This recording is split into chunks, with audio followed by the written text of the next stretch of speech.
Everyone, welcome to magnet brains. This is Saloni Pandey. आज के हमारे इस लेक्चर में हम पढ़ने जा रहे हैं industrialisation in the early years of Indian independence. Chapter 5 हम पढ़ रहे हैं, that is change and development in industrial India. And हमारे प्रीवियस लेक्चर में हमने पढ़ा था इंडस्ट्रियलाइजेशन इन इंडिया, जहां हमने जाने थे कि इंडस्ट्रियलाइजेशन के क्या फीचर्स होते हैं, किस तरह से इंडस्ट्रियलाइजेशन के डिफरेंट एस्पेक्ट्स इंडियन सोसाइटी को अफेक्ट या इम्पैक्ट करते हैं। सारा कुछ डिटेल में हमने समझा था, formal sector, informal sector, agricultural sector, tertiary sector, industrial sector, etcetera etcetera. ठीक है, अब क्या पढ़ेंगे कि early years of Indian independence में इंडस्ट्रियलाइजेशन का एक क्या स्ट्रक्चर था। अच्छा, स्ट्रक्चरल चेंज जो आपका चैप्टर 1 था, उसमें तो आपने देखा था कि किस तरह से इंडस्ट्रियलाइजेशन, जो कि एक वेस्टर्न कॉन्सेप्ट था, उसने इंडियन सोसाइटी को अफेक्ट किया, पॉजिटिव नेगेटिव दोनों ही सेंस में। और इंडस्ट्रियलाइजेशन इंडिया में डिफरेंटली क्यों हुआ? क्योंकि इंडिया के अंदर कॉलोनियल रूल चल रहा था, ब्रिटिशर्स जो है वो हमारे ऊपर रूल कर रहे थे। So now after independence, that is after 1947, the first modern industries in India were cotton, jute, coal mines and railways. After independence, the government took over the commanding heights of the economy. अब हमारे यहाँ पर सबसे पहली modern industries कौन कौन सी थी? Cotton, jute, coal mines and railways. ठीक है, सब इंडस्ट्रियलाइजेशन जैसे स्टार्ट होता है और जैसे जैसे इंडिया में एंटर करता है वैसे वैसे इमर्ज होती हैं ऑन अ हाई लेवल। ठीक है, लेकिन इंडिपेंडेंस के बाद से ही गवर्नमेंट इन पूरी इकोनॉमी की कमांडिंग हाइट्स को अपने अंदर में ले लेता है, यानी कि जो मेन इंस्टीट्यूशंस हैं या फिर इंडस्ट्रीज हैं उन सभी को अपने अंडर में कर लेती है government just after the independence. This involved defense, transport and communication, power, mining and other projects which only government had the power to do and which was also necessary for private industry to flourish. अब क्या क्या government अपने under में कर लेती है after independence? तो जैसे डिफेंस है, ट्रांसपोर्ट है, कम्युनिकेशन है, पावर है, माइनिंग है और अदर सारे प्रोजेक्ट जो सिर्फ और सिर्फ गवर्नमेंट कंट्रोल कर सकती थी, और ये सभी प्राइवेट इंडस्ट्रीज के फ्लरिश होने के लिए भी बहुत ज्यादा इंपॉर्टेंट थे। अच्छा, हमने क्या चीजें पढ़ी हुई हैं? हमने नेशनल प्लानिंग कमेटी पढ़ी कि जो है government after independence 5 year plans लेके आती है। फर्स्ट प्लान जो है वो एग्रीकल्चर फोकस्ड होता है, जो सेकंड प्लान है वो इंडस्ट्रीज को फोकस्ड होता है कि हमें इन्हें भी फ्लरिश करना है, क्योंकि जिस तरह से इंडस्ट्रियल एक्सप्लॉयटेशन इंडिया का होता है ब्रिटिश रूल में, लेकिन बहुत सी इंडस्ट्रीज सेटअप भी होती हैं, उस सबको हमको ऑर्गेनाइज करना था। ठीक है, सो फिर गवर्नमेंट ने क्या किया? गवर्नमेंट ने इकोनॉमी की कमांडिंग हाइट्स को अपने अंडर में लिया, मेजर इंडस्ट्रीज को अपने अंडर में ले लिया या फिर मेजर डिपार्टमेंट्स को अपने अंडर में ले लिया, जैसे डिफेंस हो गया, ट्रांसपोर्ट हो गया, communication, power etcetera. Is in India's mixed economy policy, some sectors were reserved for government while others were open to the private sector. Now this is one of the important point that India जो है वो एक mixed economy है। mixed economy का मतलब क्या होता है? कुछ सेक्टर्स गवर्नमेंट के पास होते हैं, कुछ सेक्टर्स जो है वो प्राइवेट सेक्टर के लिए होते हैं। 50-50% कह सकते हैं हम, या 51-49% हम कह सकते हैं। ठीक है, जहां पर गवर्नमेंट भी जो है सेक्टर्स को कंट्रोल कर रही है एंड प्राइवेट सेक्टर जो है वो भी बहुत सारे रिसोर्सेज को अपने अंडर में रखा हुआ है। अब इंडिया जो है वो मिक्स्ड इकोनॉमी है। हम ना ही किसी सिर्फ और सिर्फ जो है मतलब गवर्नमेंट को प्रमोट करते हैं, ना ही सिर्फ और सिर्फ प्राइवेटाइजेशन को प्रमोट करते हैं, बल्कि दोनों का मिक्सचर। यहाँ पर पब्लिक भी है, यहाँ पर प्राइवेट भी है, पब्लिक प्राइवेट पार्टनरशिप है, मिक्स्ड इकोनॉमी है। But within that the government tried to ensure through its licensing policy that industries were spread over different regions.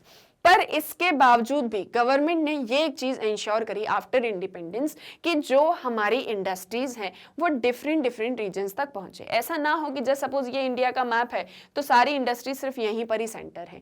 Government ने क्या कोशिश करी कि यहाँ भी सभी जो है डिफरेंट रीजन्स में सभी इंडस्ट्रीज जो है वो अवेलेबल है। सही सभी नहीं, but most of the industries जो हैं वो वहाँ भी सेटअप हों। और ये किस पॉलिसी के थ्रू किया गवर्नमेंट ने? So it's licensing policies. Before independence, industries were located mainly in the port cities like Madras, Bombay and Calcutta. Independence के पहले मेजर जो हमारी इंडस्ट्रीज थी वो मतलब जो मेजर सिटीज थी जहां पर सिर्फ इंडस्ट्री सेटअप थी वो थी आपकी मद्रास, बॉम्बे और कलकत्ता। लेकिन गवर्नमेंट ने क्या इंश्योर किया कि हमको इसको स्प्रेड करना है, हमको इसको डिफरेंट रीजन्स तक लेके जाना है, सब जगह इंडस्ट्रियलाइजेशन करना है। But since then, we see that places like Baroda, Coimbatore, Bangalore, Pune, Faridabad and Rajkot have important industrial centres. लेकिन इसके बावजूद भी हमने ये देखा कि सिर्फ कुछ ही इंपॉर्टेंट इंडस्ट्रियल सेंटर्स बन पाए, हमने सभी जगह पर इंडस्ट्रियलाइजेशन उस तरह से नहीं कर पाए जैसा बाकी इन सिटीज में हुआ था। Now the government also tried to encourage the small scale sector through special incentives and assistance। और सिर्फ इंडस्ट्रियलाइजेशन को ही नहीं बल्कि गवर्नमेंट ने ये भी इंश्योर किया कि जो बाकी अदर स्मॉल स्केल सेक्टर है हम उसे भी एंकरेज करें। बहुत से आइटम्स जैसे पेपर है, वुड प्रोडक्ट्स, स्टेशनरी, ग्लास, सैरामिक्स, इन सभी को स्मॉल स्केल सेक्टर के लिए रिजर्व्ड करके रखा हुआ था कि ये जो है स्मॉल स्केल सेक्टर में प्रोड्यूस किए जाएंगे। Like for example in 1991 large scale industry employed only 28% of total workforce engaged in manufacture, while small scale and traditional industry employed 72%। देखो स्मॉल स्केल सेक्टर जो छोटी छोटी इंडस्ट्रीज होती हैं, बिग इंडस्ट्री या लार्ज इंडस्ट्रीज में हम लेते हैं जो मशीन मेकिंग इंडस्ट्रीज हो गई। स्मॉल स्केल सेक्टर जैसे जहां पर पेपर, वुड प्रोडक्ट जो है ये बन रहे हैं, स्टेशनरी का सामान है, ग्लास है, सैरामिक्स है, ये जो छोटी छोटी इंडस्ट्रीज होती हैं ये सबसे ज्यादा एम्प्लॉयमेंट प्रोवाइड करती है। 1991 का डेटा देखें तो 72% एम्प्लॉयमेंट स्मॉल सेक्टर ने दिया है, वही जो हमारा लार्ज स्केल इंडस्ट्री सेक्टर है उसने सिर्फ और सिर्फ 28% लोगों को एम्प्लॉयमेंट दिया टोटल वर्कफोर्स में से। सो इसीलिए गवर्नमेंट ने ये एक चीज भी इंश्योर करी कि हम जो है स्मॉल स्केल सेक्टर को भी एंकरेज करें और वो कहीं पीछे ना रह जाए। So large scale, medium scale, small scale industries, इन सभी को प्रमोट किया गया गवर्नमेंट के द्वारा और उन्होंने सब जगह पर इंडस्ट्रियलाइजेशन को इंश्योर किया कि सभी जगह पर हो। बट डिफरेंस क्यों था? क्योंकि डिफरेंट रीजन्स हैं, डिफरेंट पीपल हैं, जैसा कि हमने देखा कि इंडिया की इतनी डाइवर्सिटी है। सो इसीलिए सभी जगह पर उतनी तेजी से इंडस्ट्रियलाइजेशन नहीं हुआ, बट गवर्नमेंट ने इंश्योर किया कि सभी जगह पर इंडस्ट्रियलाइजेशन हो after independence. And the most important thing here is कि जो सेकेंड 5 ईयर प्लान था उसमें हमारी फोकस इंडस्ट्रीज ही थी। क्लियर है? सो ये बहुत ही छोटा सा टॉपिक था। आई होप आपको अच्छे से समझ में आया होगा एंड कोई डाउट नहीं होगा। स्टिल कोई भी डाउट हो सो आप मुझे कमेंट सेक्शन में बता सकते हैं। एक और चीज़ कि मैग्नेट ब्रेन्स की वेबसाइट को कैसे एक्सेस करेंगे, तो सभी वीडियोज़ को देखने के लिए आपको गूगल पे जाना है, एंटर करना है magnetbrains.com। जैसे ही एंटर करोगे आपके सामने magnet brains education platform open हो जाएगा। स्क्रॉल करोगे, देखोगे यहाँ पे किंडरगार्टन से लेकर 12th क्लास तक के सभी क्लासेस के सभी कोर्सेज के वीडियोस अवेलेबल हैं, जैसे NTSC है, ओलंपियाड है, NCERT exemplar, one shot revision, extra learning etcetera. आपको क्या करना है, जस्ट आपको कोर्स या क्लास चूज करनी है। उसके बाद में यहाँ पर आपके सामने सब्जेक्ट्स आ जाएंगे। सब्जेक्ट्स में सभी के नीचे वॉच नाउ का बटन है। अब आपको जो भी सब्जेक्ट स्टडी करना है वॉच नाउ पे क्लिक किया, ये यहाँ पर चैप्टर वाइज वीडियोस आ जाएंगे।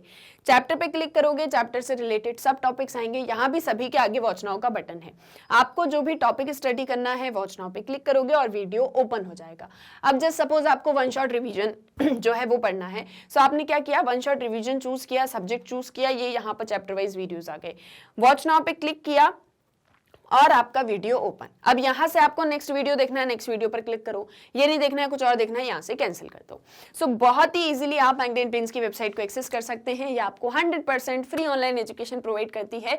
सो जल्दी से चैनल को सब्सक्राइब कर दीजिए। आज के इस वीडियो को लाइक एंड शेयर करना मत भूलिएगा। हम मिलेंगे हमारे नेक्स्ट वीडियो लेक्चर में। Thank you very much.